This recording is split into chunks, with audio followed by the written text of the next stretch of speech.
The public hearing for the committee's inquiry into the Vegetation Management Framework Amendment Bill 2013, and I thank everyone for their attendance here today. Who is that has just joined? Bruce Young-Keppel. Thank you, Bruce. I'm just welcoming everybody back at this point. I note on the teleconference we have the following witnesses: Mr. Hugh Yorkston from the Great Barrier Reef Marine Park Authority, Ms. Anna Maguire from the Cairns and Far North Environment Centre, and Ms. Margaret Morehouse from the Alliance to Save Hinchinbrook. For the benefit of Hansard, can I ask all witnesses to identify themselves each time they speak? It's very important that you do that on a teleconference, and to speak clearly and at a reasonable pace and volume. For the record, I'll ask if you could each state your name and the capacity in which you appear before the committee, and if you would like to make a 2-minute opening statement, and we'll move through starting with you, Hugh, then we'll follow with Anna and then Margaret, and then after you've made those opening statements, the committee will then have the opportunity to engage with you in conversation and questioning. Okay, thank you. Hugh Yorkston from the Great Barrier Reef Marine Park Authority. I'm the Director of Coastal Ecosystems and Water Quality at the Authority. And I guess my opening statements, in 2009 the Great Barrier Reef Marine Park Authority, through its Outlook report, identified a number of key high risks to the Great Barrier Reef, which included climate change, water quality, and the impacts of coastal development on coastal ecosystems. So what we know and what the governments know is that water quality is a critical issue for the Great Barrier Reef. That's why the governments have a joint reef water quality protection plan which began in 2009 with a goal of halting and reversing the decline in water quality. And vegetation protection is a key plank of reducing that impacts on water quality. In 2009, a consensus statement was prepared of the best science and understanding at the time. And I just wanted to read one of the key statements from the consensus statement, which is related to vegetation management. Whilst vegetation management through maintenance or rehabilitation of vegetation areas is considered to be a beneficial practice for water quality outcomes, direct measurements of long-term outcomes are difficult to find. However, vegetation management in Queensland is probably one of the few examples of documented evidence of the effectiveness of the management action through the introduction of the Vegetation Management Act in 1999. The legislation restricted the amount of clearing that could be undertaken on state freehold and leasehold land. Figures from statewide land cover and tree study showed that statewide average annual rate of clearing of woody vegetation in 2004-05 was 350,000 hectares. This was 27% lower than in 2003-04 and 54% lower than the peak measured at the clearing rate in 1990-2000 at the introduction of that legislation. Reductions in clearing a more environmentally significant woody vegetation are even greater, 35% down from 2,607 in 2003-04 to 1,072 in 2004-05. These figures demonstrate the effectiveness of the introduction of the legislation and the short-term the assumptions being made of the outcomes of water quality and biodiversity values. I just wanted to read that in the context of the importance of vegetation management, because vegetation, when it's in place, helps to protect soil from erosion. And sediment is one of the key issues in terms of the loads coming out of the catchment and impacting on the reef. This is in particularly a wet season issue where you get concentrations of sediments coming down that are 50 to 100 times that in normal ambient conditions. An excess sediment can affect a whole range of ecosystems in the Great Barrier Reef, corals and seagrasses in particular, through actions like burying and turbidity. Many species, particularly ecosystems like corals and seagrass, are really very reliant on clean, clear water to receive the light, to photosynthesize and grow and survive and breed. And sediment is one of the pollutants when in excess that we see that has a significant impact on those species. Since 2009, we've seen a whole range of changes still in the Great Barrier Reef's biodiversity, largely affecting inshore areas in the southern and central parts of the Great Barrier Reef, so south of Port Douglas. We've seen a 50% decline in coral across those areas in the Great Barrier Reef, and we've seen a continual decline in seagrass. And loss of species, some species like sawtooth shark, were species that live up into the catchment. In 2011, we saw some even more significant declines in several species, particularly dugongs and turtles and seagrass, associated with... Hello, Mr. Chair, it's just Rob Catter, dialed in.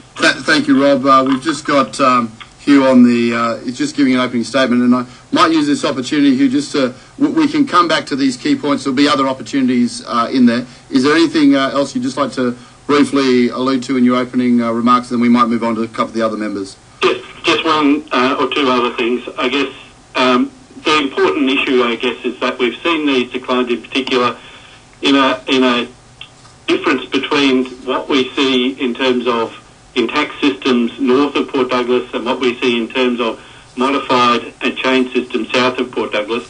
And these are very closely related to significant changes in the vegetation cover across those different communities. I sent some material in earlier in the day which draws to the attention of the committee some work that we've done over the last couple of years. Hold on just a moment here. I'm just going to check with the staff as to whether we've received that material, if you sent it through earlier today. Okay. Hugh, there is a process in which we can table those documents. They have been now printed off. Are you happy for those documents to be tabled for the committee? Yes. Okay. Committee members, is leave granted? Yep. Robin, Bruce, you're happy with that? Yeah, mate, I'm easy. Okay, yep, the table's a document. Thank you, Hugh.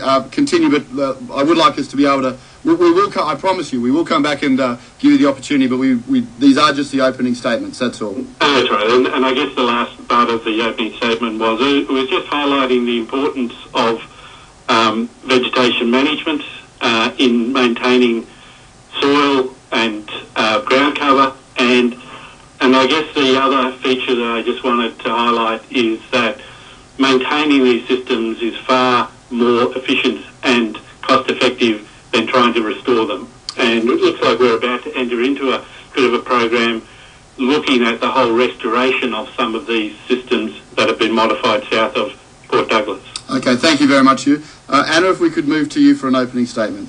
Sure. So it's Anna Maguire, coordinator of the Cairns and Far North Environment Centre.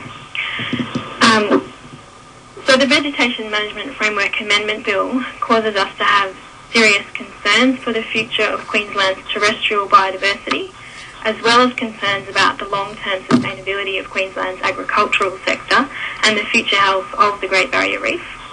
We believe that this bill should be rejected for the sake of maintaining our soil and waterway health, protecting biodiversity and safeguarding the future prosperity of our regional and rural communities. This sentiment is also reflected across the environment sector, with national, state and local groups, as I'm sure you're aware, being appalled by what would be the biggest windback of environmental protection laws in Queensland's history. Many of the amendments are not in the long-term interests of Queensland communities and are in direct conflict with the purpose of the Vegetation Management Act, which is to make land use more sustainable by preserving biodiversity and maintaining ecological processes. I'd just like to quickly reiterate that, as Hugh was just referring to, it's not only important to protect native vegetation to preserve endangered plants and ecosystems, but also to ensure intergenerational equity and access to resources and to allow prosperity for future generations. In other words, protecting vegetation is critical for maintaining the fundamental ecosystem services that our regional, rural and urban communities rely on. It's also it's also just important to remember that maintaining native vegetation cover is a fundamental aspect of ensuring the ongoing prosperity of our agricultural sector.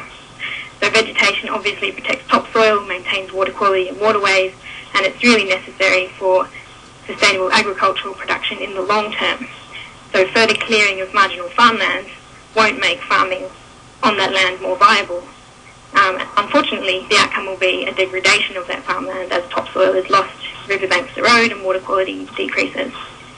So just to quickly summarise our major concerns, obviously we're concerned about the future of Queensland's biodiversity if the bill's passed. The amendment inserts an economic imperative that would take priority over ecological concerns in allowing for the clearing of endangered regional ecosystems. It would also lead to further fragmentation of an already fragmented landscape, resulting in species declines and loss of ecosystem function. We believe that the addition of the allows for sustainable land use to Section 3, Part 1, isn't in line with the purpose of the Act, and also that sustainable land use needs to be defined. So it needs to also be defined in a way that's in line with quadruple bottom line sustainability principles. Otherwise, that should be omitted because it's actually not in line with the purpose of the Act. And just finally, was that a question? Oh, no, continue. I was just going to encourage you to wrap up. Okay, I'm move on to the next one. Definitely wrapping up. So two more major concerns are just regarding the policing and enforcement of the Act. So the removal of the capacity for judicial review in Section 68CB and placing decision-making entirely in the hands of the Chief Executive, which we believe would be removing a fundamental democratic check. And finally, we're also concerned about the degradation of waterways, including wild rivers, that would follow from these amendments, and about the resulting impacts of the decrease in water quality on the Great Barrier Reef. Thank you. Thank you very much, Anna. Margaret, if I could now ask you to make an opening statement. So it's Margaret Morehouse. I represent the Alliance to Save Hinchinbrook, or ASH. As a group, as individuals, we have a long history, going back to the 1980s, in understanding the impact of legislation, or the lack of it, on the natural world. ASH grew out of the campaign to protect the World Heritage listed Hinchinbrook Channel and Island region from inappropriate coastal development. I have a special interest in World Heritage and have sat on the Wet Tropics Management Authority Conservation Sector Liaison Group for about 14 years. Prior to moving to Queensland in 1984, I was actually a farmer in New South Wales. ASH rejects the entire package of the proposed amendments for the following reasons. There is no evidence presented for the claims made in support of them. In focusing on the desires of land users for greater convenience, profitability and so on, the view of the common good, including intergenerational equity, has been lost. There has been no public consultation appropriate to this bill, which affects the future of every Queensland child. The timeframes have prevented proper detailed analysis, including the relationship to other legislation, and the consequences, the long-term consequences for Queensland biodiversity and agriculture. Mapping is virtually inaccessible, being limited to either lot number identification or large scale, for which we require GIS capability. And that's made it impossible for me in the time frame to present some facts on specific topics in our area of interest. The habitats of the endangered species, such as mahogany glider in the southern cassowary, both World Heritage values, and the continuing degradation of the Johnston River, which is just one of many rivers, whose clear banks are already feeding great red plumes into the Great Barrier Reef World Heritage Area.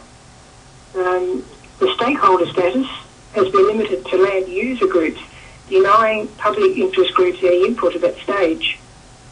The proposed compliance regime we think is just shameful.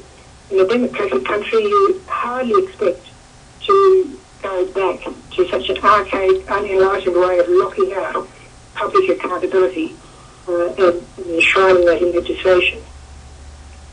The introduction of the Vegetation Management Act originally halted what was previously unbridled clearing, and it allowed a new process of linking broken habitats for the seriously diminished population of cassowaries and mahogany gliders, protecting what you might call the survivability factor inherent in having wide genetic variability within each species, and without which the species will not survive long into the future.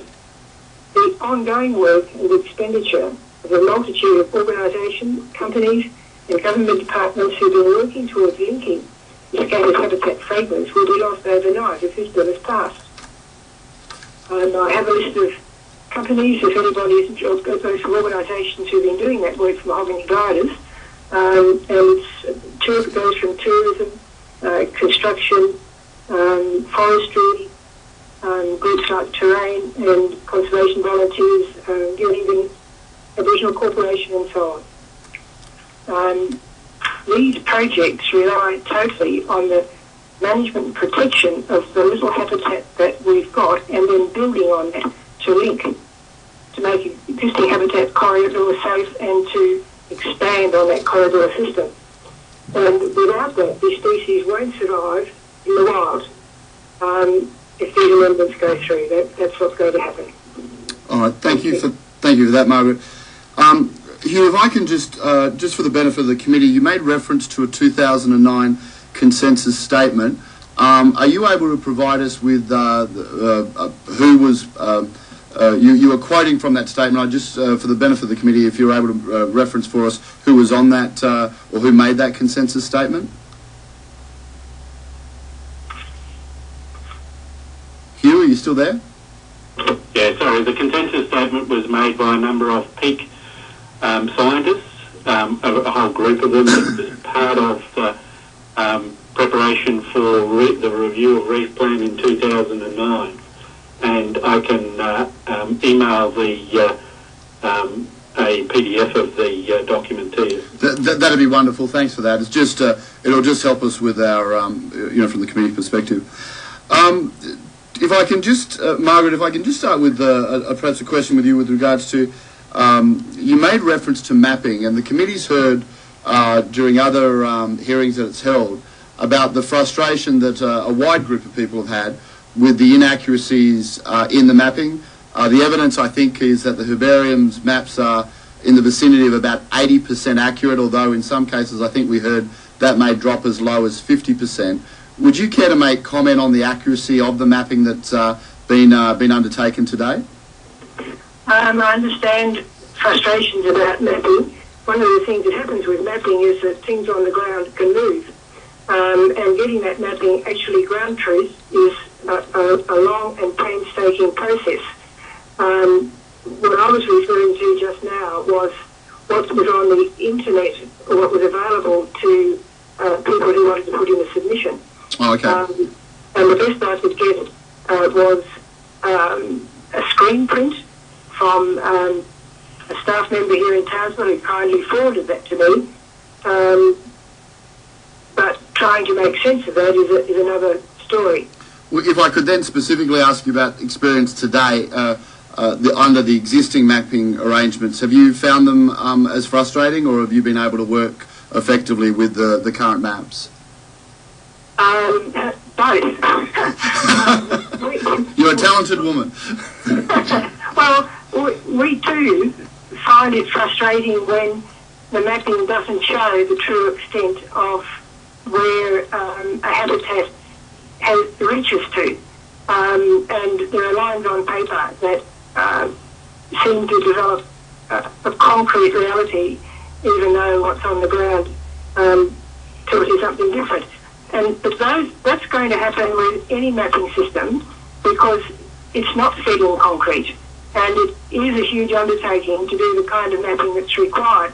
I think it's much harder now because of the amount of clearing, trying to find out where are the remnants of important vegetation that needs to be linked up and rehabilitated. We don't hear much about that except from the groups who are struggling to do that. Sure. To actually recreate in the right place where the habitat was, to link up what's there now so that a species like the mahogany glider and the passery, which they're not going to have a future in the end if we don't do this. No, already, mahogany glider's already lost something like 80% of its habitat. Thank you for that, Margaret. I might now invite the member for South Brisbane to make a question. Thank you, Mr. Chair. Can members online hear me? Can those online hear me? Yes, Rob Catter, I can. Yes, Bruce Young, I can. Oh, well, I wasn't too interested in whether you blokes could hear me, but keep going on. Mr. Yorkson, sorry, Bruce, sorry. For the public, we are a good committee. We work well. Mr. Yorkson, can I ask, obviously there are diametrically opposed views about this legislation, and we've heard from landowners earlier today about why these amendments are necessary for their agricultural production or grazing needs.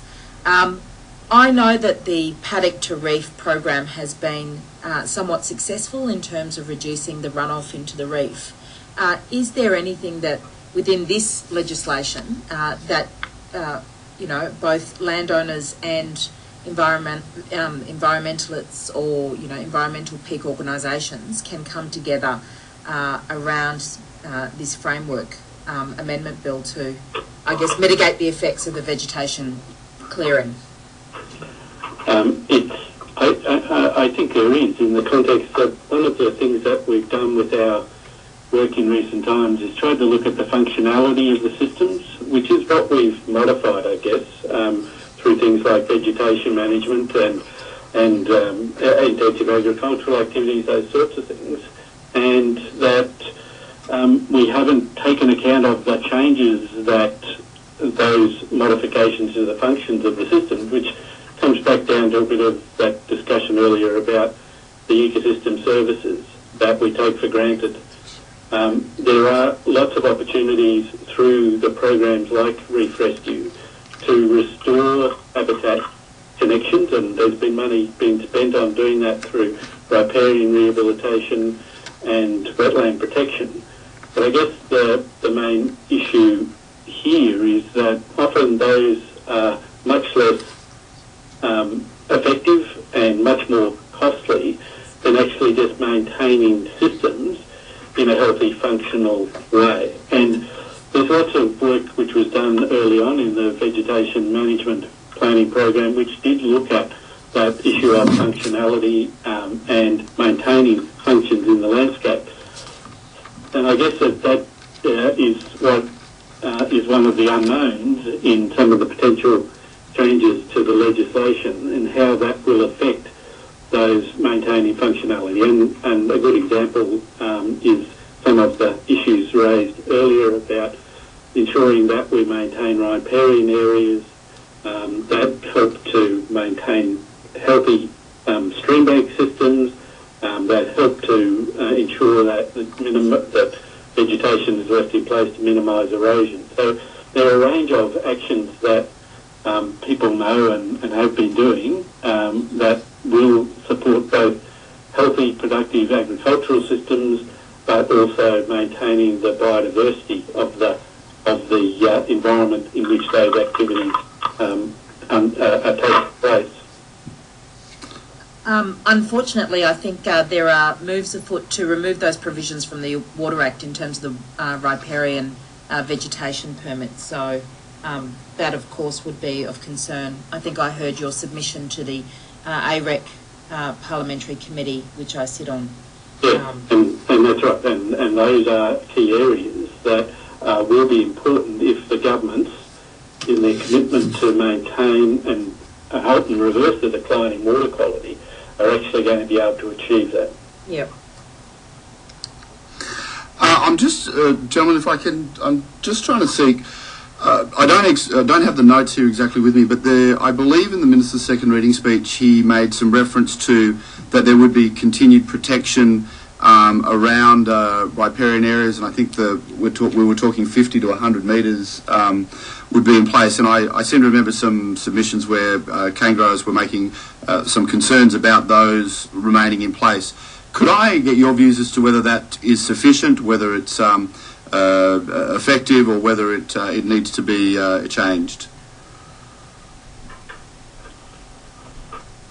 So, would you like me to start? Yeah, if you could, Hugh, that would be great. That's okay. I guess in my position I've been involved with a whole range of the wetland and riparian discussions over the last few years, and in fact through the joint, again, Queensland and Australian Government Queensland Wetlands Program, a lot of work's been done on identifying and quantifying those buffers because they depend on the nature of the system and the nature of the environment that you're in. So the critical elements obviously are where you have steeper slopes, but there are differences, if you like, between the riparian areas in a rainforest system and riparian areas in a dryland system, such that that was the original thinking around the vegetation of the riparian limits that were placed in that they were looking specifically at those different ecosystems, and work's been done on being able to quantify the nature of those riparian areas and buffers. So there's some fairly good science around it, but it is different in different locations in different vegetation communities. So where this bill retains those buffers, you are of the view that that is an appropriate mechanism? I think it's a critical element for maintaining our healthy, or trying to maintain health in our river systems. Okay, thank you for that. Jackie? It's Jackie Trad here again. I might ask Kathnek, is that you, Annie? Sorry. Anna. Yep. Sorry, Anna. We heard earlier from landowners in relation to the self-assessable vegetation clearing codes. The bill enables the minister, provides the minister with the head of power essentially to make these codes. What are your perspectives, or what's your organisation's perspectives on that? Yeah, we have concerns about that, about any kind of self-policing of vegetation clearing, because then obviously the onus is on the landowner to report and to manage what they're doing. Terribly sorry, I don't mean to be rude. Are you able to speak any louder? Oh, yeah, sure. It might be our phone line. Is that better? I brought our mouth to it. Yes, that's sounding much better. Okay. Yeah, so we have concerns about that because that would mean self-policing on the part of landowners, whereas they may not be aware of, say, if there's an endangered plant or an endangered regional ecosystem on their land. We believe that there needs to be some kind of oversight of that process rather than leaving that up to landowners. Was that your question? Yeah. So we've also heard from landowners around the necessity really during times of drought, particularly for the ability to harvest for fodder, and that the obtaining of permits is a very long process that really does give them a level of frustration. Does anyone have any comments to make about that? About harvesting for fodder? Yes. Margaret Morehouse here. Look, this has to be, you have to take a really long-range view on this. The climate is changing. The markets, a lot of things change. I was a farmer too, and from the outset I had a drought plan, and when the drought came, I saw my cherished projects go one by one. But we got through it without doing any damage to the land that we had, because I always had that understanding that you can't just keep robbing the future to pay now, because you're not really sure what that robbing is doing. In this case, we know the climate is changing and that some areas are going to continue to get drier.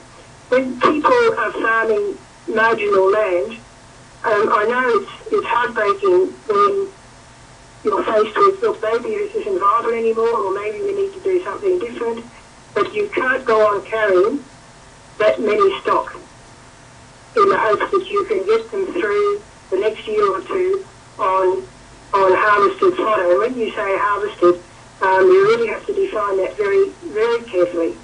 I think the example, Margaret, was Mulga country out in the southwest. Yeah, so whether it's harvesting or clearing is a bit of a moot point. And when it regrows and then it's regrowth, this starts to get into a bit of a complicated matter of defining it and how it's going to be protected or not protected if it is allowed to regrow. I don't support this idea. Our group doesn't support the idea either clearing more land because the property has become unviable, or of this so-called harvesting. Anyone else with any comments? I'd make one comment there. Sorry. Is that Hugh, could you just state your name? I'm sorry, Hugh Yorkston from Great Barrier Reef Marine Park Authority. I'd just make one comment there in developing and looking at this whole issue of best practices for reducing the impacts on water quality from agricultural uses. The grazing industry obviously makes up a significant part of the GBR catchment. About 80% GBR catchment is grey. And there's been some great work that has been done which looked at this whole issue during the periods of really dry weather through the mid-2000s, which looked at the economics of keeping stock on the paddock for longer periods, trying to, as was said there, supplementary feeding and other things, and the economics of it generally showed that it was a much smarter process to look at those weather patterns and trends early and move cattle on and put your money into safer ventures. And it's a part of the good management of the land. What we saw in the early 2000s was quite distinct differences between good management practices and poor management practices in these dry country areas during dry conditions. So it really is about the management of them, and bad management leads to further degradation of the system rather than good economic outcomes. Thanks. Anna, would you care to make a comment? Anna Maguire, Catholic. I guess my point would be that landholders, the agricultural sector or industry or whoever it is you're talking about, will always push for less regulation. They'll always push for shorter timeframes on approvals being issued. But often those processes exist for a reason, and we need to take a bigger picture approach to it, look at the bigger perspective and think about why those approval processes are there, and in the long run, what are the outcomes that we want to see and what's best for the community as a whole. Thanks, Anna. I might just ask either Bruce or Rob, have you got any questions? It's Bruce Young, member of Careful. Just a quick statement here is that I have done mulga, and I also own a rainforest property. One of the things that you need to be mindful of is that the property owners can, and this is for Margaret and her comments, that the people who own the land generally, they care about not only their livestock but also the welfare of their property. One of the things that does happen is you can get caught in a drought. It doesn't matter where you are. It doesn't matter whether it's the wet tropics. I have, as I said, a rainforest property, and people can get caught out. So you want to keep your livestock alive. So you'll use what means you can. Thanks for that, Bruce. Rob, any questions from you at all? No, thanks. Okay. I'll go to member for Billy. Michael, we'll just move the teleconference unit closer to him. Good afternoon, folks. Can you hear me? Yeah. Yeah, I just want to expand on what the member for South Brisbane's question was before about self-assessable codes.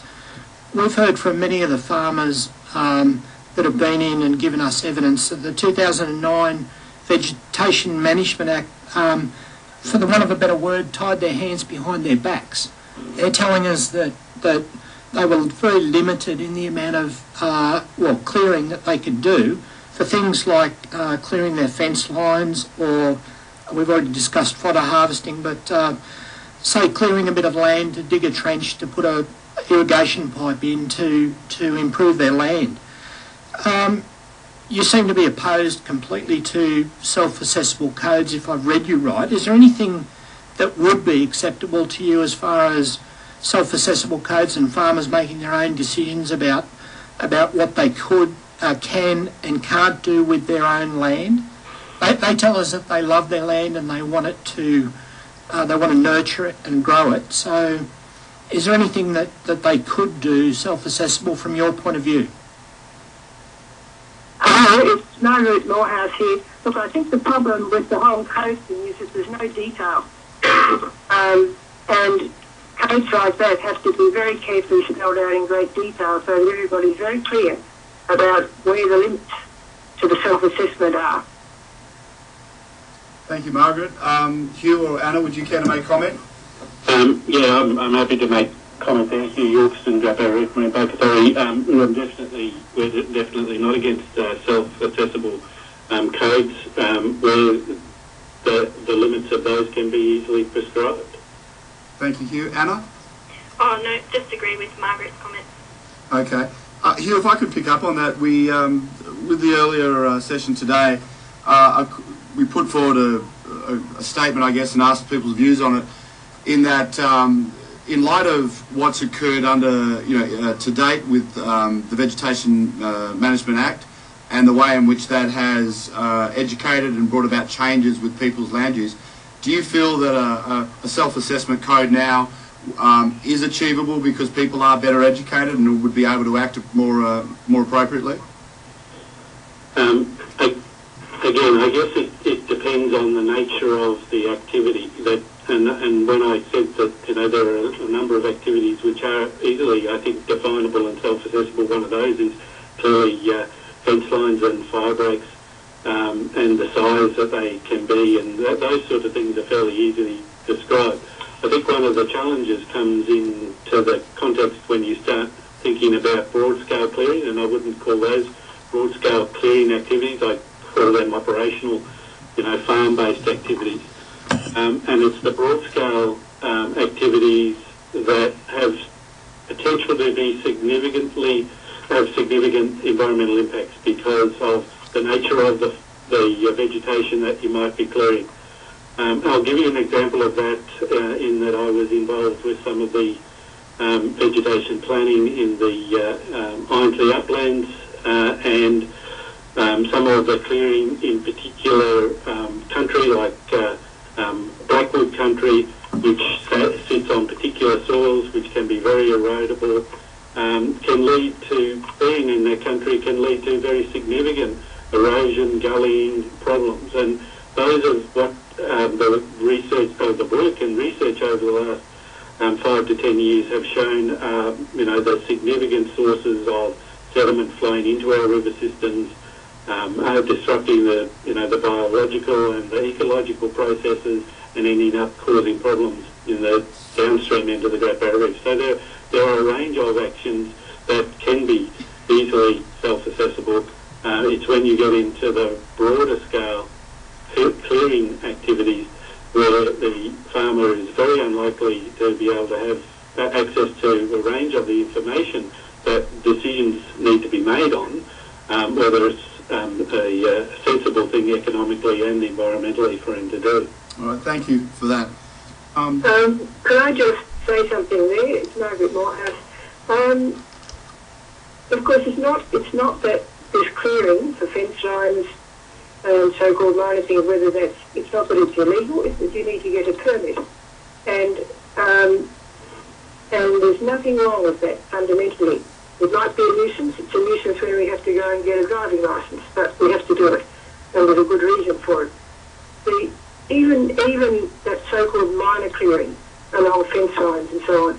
But I was on very steep country, and a bit of carelessness could result in a landslip, erosion, and so on. And fence lines go up and down the slopes. They're not on the flat, just. And so it's not, the simple view of a fence line being cleared for convenience or for fire protection is not the whole story. Fence lines can be very complicated and they go over the landscape. So, that's why we have such reservations about self-assessment codes. If they can't be simply understood, then that part of it has to be by permitted. Okay, thank you for that, Margaret. Jackie, did you wish to ask another question? Yes, I will. Anna, you said that this bill represented the most significant wind-back in environmental law in Queensland's history. Have I captured that correctly? Yes. Sorry, sorry, the chair said that you put it in writing. Margaret, do you agree with that assessment? Could you say that again? I'm sorry, I missed the beginning of it. Margaret, I think Anna said at the beginning that this bill represented the most significant wind back in environmental law in Queensland's history. Is that a statement that you would agree with? Absolutely, yes. Look, before the Veg Management Act came in, the clearing that was going on up here in the north and the far north was horrendous. The way that the habitats for creatures which are values of the World Heritage Area, Wet Tropics World Heritage Area, and which impacted on the water quality on the Great Barrier Reef, which is affecting the seagrass, and which is the bottom of the health, the basis of the health, the dugongs and turtles and everything else in the Great Barrier Reef Lagoon. That was just going ahead by leaps and bounds. Bringing that Vegetation Management Act in caused a really big halt to, that indiscriminate sort of clearing. And what we see is that bringing in this bill takes us back literally to that time. There might still be an act, and the purpose of the act is set out clearly, but the provisions that wanted to come in under this bill actually contradict the purposes of this act and take us back to the pre-act times. Right, thanks for that, Margaret. I've got a question from the member for Pine Rivers. Just bear with us as we move the phone unit across. Thanks, Mr. Chair. Just a question to Margaret. You mentioned right up front that essentially your position on this is that you reject the whole package. I just want to know, in your reading of this bill, is there any way that you could see that this legislation could provide for both increased opportunities for landholders whilst still maintaining environmental preservation? Is it possible that the two can coexist through this legislation? Not through this bill, but through this legislation, undoubtedly, but that needs to have proper investigation, proper evidence and a period of time for all the stakeholders, not just the landholders that want it, who said they want it, but all the other stakeholders, including those groups who stand for the public interest. Okay. That's the problem with this bill, that it hasn't been presented with that sort of evidence. I've actually read all the submissions, and I have to say I was surprised that some of those landholder submissions that came in on those pro formas represented some pretty archaic ideas about the natural environment. And I guess this is a matter of education of the Queensland population as a whole. Something is missing here about the place of the natural environment and what they now call ecosystem services. The loss of tree cover throughout Australia, which is about 90%. Margaret, I might just pull you up there because we are just running short on time. Yeah. So, but thank you for that. Can I thank everybody for their involvement in the hearings today? As always, this committee benefits from engaging and listening to the public, and we thank you all for your involvements. The time allocated for this session has now expired, and I thank everyone for their involvement. The committee, unless there are compelling reasons not to, I move that pursuant to Section 50, subsection 2A of the Parliament of Queensland Act 2001, the committee authorises the publication of the evidence given here before it this day. All in favour? Aye. Carried. I now declare this hearing closed, and I thank you all for your involvement. Hugh, Anna and Margaret, again, I appreciate that you could have been doing other things today, and the fact that you gave your time for our committee's hearings is genuinely appreciated. Thank you. Thank you. Thank you. Thank you. On time. Just the way I like to run.